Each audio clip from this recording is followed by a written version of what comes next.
This is Chapter 2, in which Tigger comes to the forest and has breakfast. Winnie the Pooh woke up suddenly in the middle of the night and listened. Then he got out of bed and lit his candle and stumped across the room to see if anybody was trying to get into his honey cupboard, and they weren't. So he stumped back again, blew out his candle, and got into bed. Then he heard the noise again. "Is that you, Piglet?" he said. But it wasn't. "Come in, Christopher Robin," he said. But Christopher Robin didn't. "Tell me about it tomorrow, Eeyore," said Pooh sleepily, but the noise went on.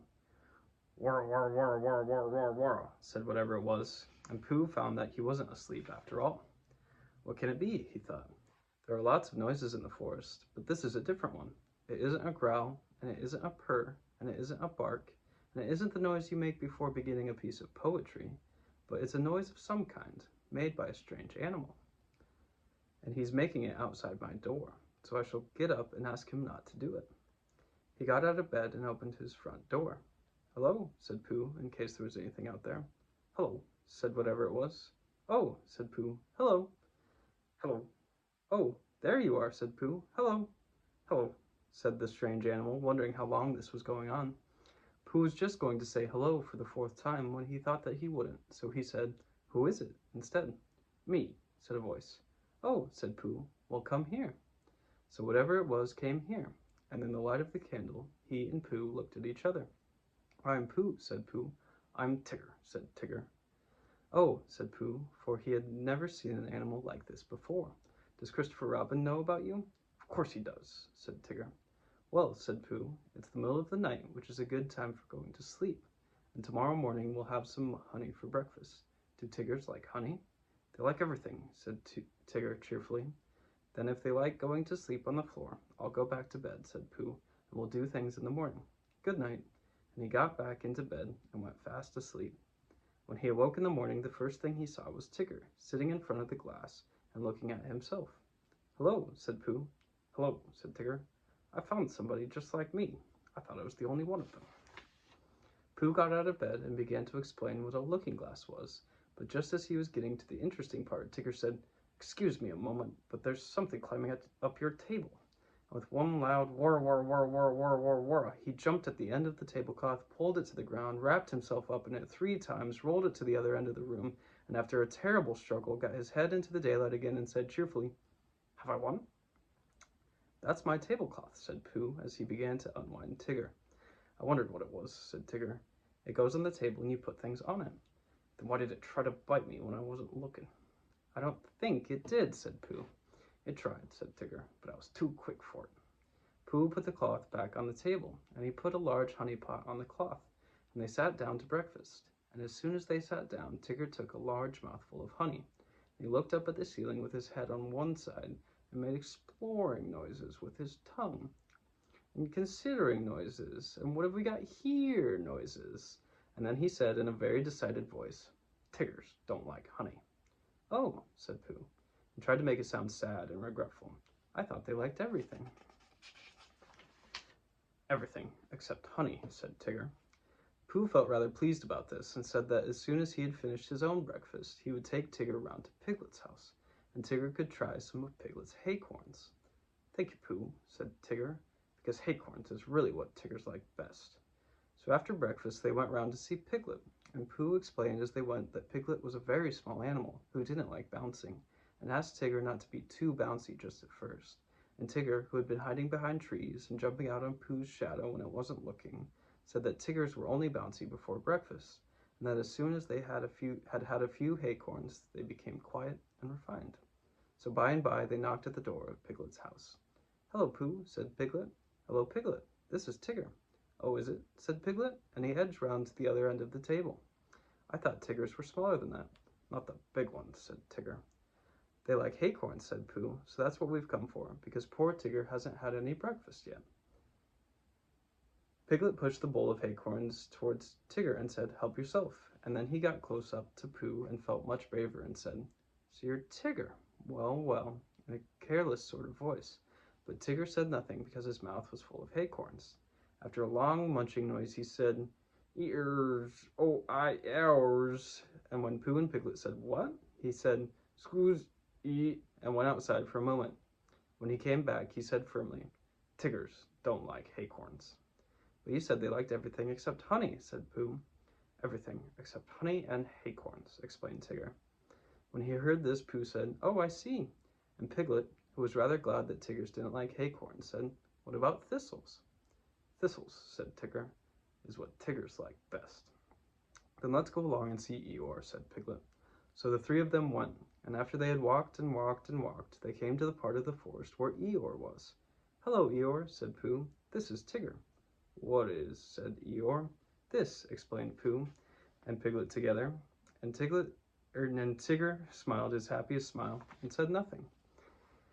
Eeyore walked all around Tigger one way, and then turned and walked all around him the other way. "What did you say it was?" he asked. "Tigger." "Ah," said Eeyore. "He's just come," explained Piglet. "Ah," said Eeyore again. He thought for a long time and then said, "When is he going?"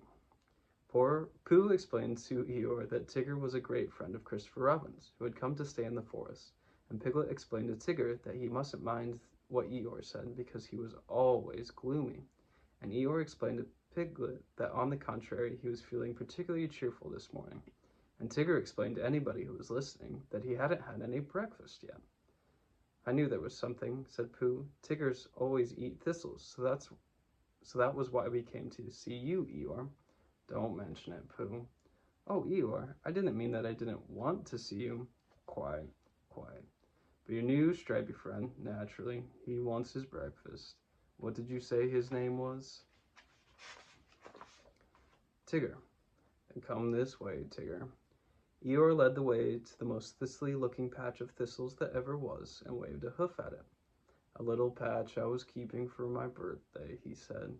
"But after all, what are birthdays? Here today and gone tomorrow. Help yourself, Tigger." Tigger thanked him and looked a little anxiously at Pooh. "Are these really thistles?" he whispered. "Yes," said Pooh. "What Tiggers like best?" "That's right," said Pooh. "I see," said Tigger. So he took a large mouthful, and he gave a large crunch. "Ow!" said Tigger. He sat down and put his paw in his mouth. "What's the matter?" asked Pooh. "Hot!" mumbled Tigger. "Your friend," said Eeyore, "appears to have bitten on a bee." Pooh's friend stopped shaking his head to get the prickles out and explained that Tiggers don't like thistles. "Then why bend a perfectly good one?" asked Eeyore. "But you said," began Pooh. "You said that Tiggers like everything except honey and acorns." "And thistles," said Tigger, who was now running around in circles with his tongue hanging out. Pooh looked at him sadly.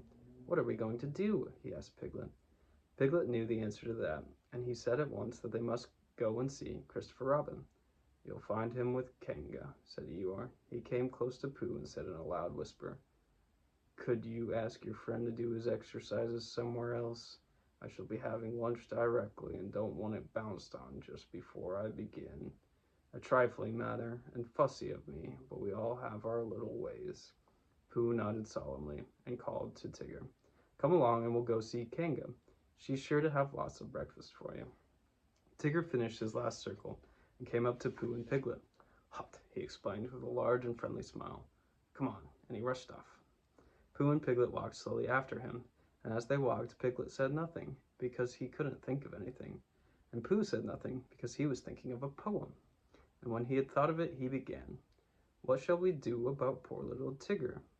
If he never eats nothing, he'll never get bigger. He doesn't like honey and acorns and thistles because of the taste and because of the bristles. And all the good things which an animal likes have the wrong sort of swallow or too many spikes." "He's quite big enough anyhow," said Piglet. "He isn't really very big." "Well, he seems so." Pooh was thoughtful when he heard this, and then he murmured to himself, "Well, whatever his weight in pounds, shillings, and ounces, he always seems bigger because of his bounces." "And that's the whole poem," he said. "Do you like it, Piglet?" "All except the shillings," said Piglet. "I don't think they ought to be there." "They wanted to come in after the pounds," explained Pooh, "so I let them. It is the best way to write poetry, letting things come." "Oh, I didn't know," said Piglet. Tigger had been bouncing in front of them all this time, turning round every now and then to ask, "Is this the way?" And now at last they came in sight of Kanga's house, and there was Christopher Robin. Tigger rushed up to him. "Oh, there you are, Tigger," said Christopher Robin. "I knew you'd be here somewhere." "I've been finding things in the forest," said Tigger importantly. "I found a Pooh, and a Piglet, and an Eeyore, but I can't find any breakfast." Pooh and Piglet came up and hugged Christopher Robin and explained what had been happening. "Don't you know what Tigger's like?" asked Pooh. "I expect if I thought very hard I should," said Christopher Robin, "but I thought Tigger knew." "I do," said Tigger. "Everything there is in the world except honey and acorns and, what were those hot things called? Thistles." "Yes, and those." "Oh, well then, Kanga can give you some breakfast." So they went into Kanga's house, and when Roo had said "Hello, Pooh," and "Hello, Piglet" once, and "Hello, Tigger" twice, because he had never said it before and it sounded funny, they told Kanga what they wanted. And Kanga said very kindly, "Well, look in my cupboard, Tigger dear, and see what you'd like," because she knew at once that however big Tigger seemed to be, he wanted as much kindness as Roo. "Shall I look too?" said Pooh, who was beginning to feel a little 11 o'clock-ish. And he found a small tin of condensed milk, and something seemed to tell him that Tigger's didn't like this, so he took it into a corner by itself and went with it to see that nobody interrupted it.